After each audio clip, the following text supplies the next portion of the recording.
Welcome back. Now for your 5-day weather forecast, we go outside to Colin Ellis. Thanks, guys. Looks like we're going to see some signs of winter today. Here's your 5-day weather forecast. Expect a few flurries this morning, a high of only 6 degrees, isolated showers in the afternoon, and a low of 2 later tonight.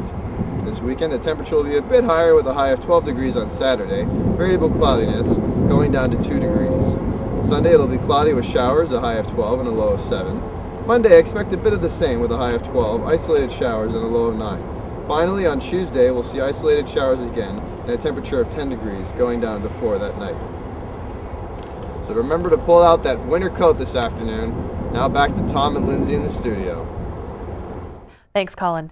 Controversial Italian Prime Minister Silvio Berlusconi could resign as early as this weekend. The Italian Senate passed economic reforms demanded by the European Union today, making room for the politician to step down. Berlusconi announced earlier this week he would not bow out once austerity measures had been agreed upon. It is widely speculated that economist Mario Monti could step in as interim prime minister. A spokesperson for Prime Minister Harper says the Conservative government is disappointed with the U.S. government's decision to delay the proposed Trans-Canada pipeline. The decision comes after growing concern from environmentalists who say the 1,700-mile pipeline would endanger lands and drinking water. The controversial project is meant to transport Canadian oil to U.S. refineries and will create thousands of jobs on both sides of the border. The U.S. State Department is asking Trans-Canada to consider rerouting the pipeline, but for now the proposal has been put off until after the 2012 presidential elections. The Conservative Party of Canada and its fundraising arm, the Conservative Fund, have pleaded guilty to Election Act charges of exceeding the maximum allowable election costs.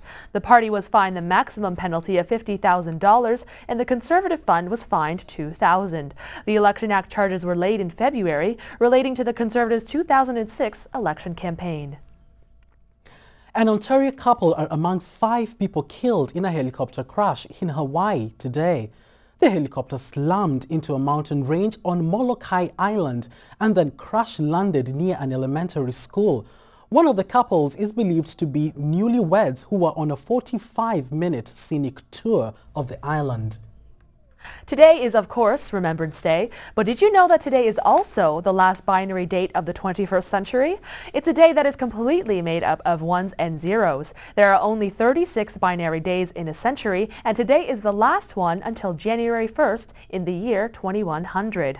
A group of hackers in California are calling it the Nerd New Year by celebrating with a countdown at 11:11 p.m. Las Vegas has also been swamped with nearly 4,000 wedding applications. And now with your sports, here's Matt LaRue.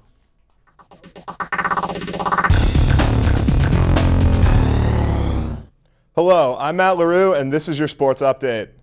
The Humber Hawks soccer teams were both in action yesterday at the CCAA Championships in Quebec City.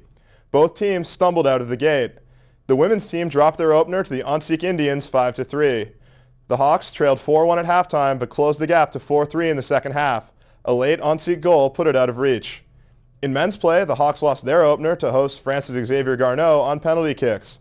The Hawks took an early lead on a Yusuf Muhammad goal, but FX equalized in the 77th minute.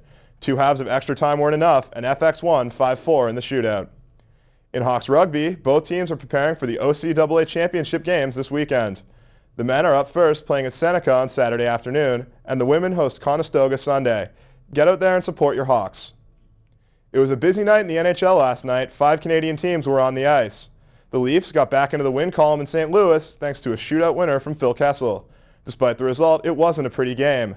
The Buds blew a 2-goal lead and were outshot 40-22. In other games, Montreal beat Phoenix 3-2 on an overtime goal from Josh Georges. Edmonton doubled up on the Boston Bruins 6-3. Ryan Smith had a pair of goals for the Oilers. The Florida Panthers took down the Winnipeg Jets 5-2, and the Vancouver Canucks defeated the LA Kings 3-2. Toronto hockey fans have reason to celebrate this weekend as 3 former Leafs enter the Hockey Hall of Fame. Goalie Ed Belfour and forwards Doug Gilmour and Joe Nieuwendyk are all set to be inducted on Monday. The 3 all enjoyed lengthy careers and raised the Stanley Cup, but none of them with the Leafs.